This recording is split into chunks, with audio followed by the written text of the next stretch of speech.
பிஸ்மில்லாஹிர்ரஹ்மானிர்ரஹீம். இங்கே வருகை தந்திருக்கும் அதிதிகளே,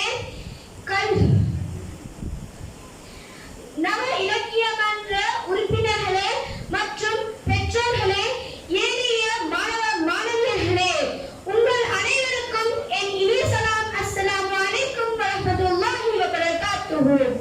இந்நிறைந்திருக்கும் சபையில் உங்கள் முன்னிலையில் நான் இஸ்லாமிய குடும்ப வாழ்க்கையும் உறவு பேணுதலும் என்ற தலைப்பில் சிறிது நேரம் சென்றுரையாற்றலாம் என முன் வந்துள்ளேன்.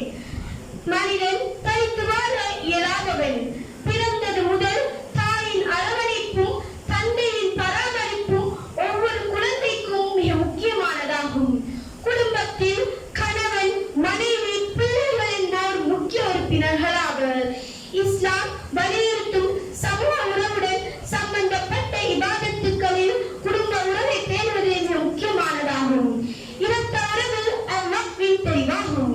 இவர் உன் பாப்பா, இவர் உன் சாச்சா, இவர் உன் மாமா, இவர் உன் சகோதரன் என்பது அல்லாஹ்வின் தெரிவாகும். இத்தெளிவுக்கு முக்கியத்துவம் கொடுப்பது மார்க்க கடமையாகும். இரத்த உறவை பேணுவது வெறும் சமூக கட்டமைப்புக்காக மட்டும் அவசியமானதல்ல. இஸ்லாமிய நோக்கில் இது ஈமானின் அம்சங்களில் ஒன்றாகும்.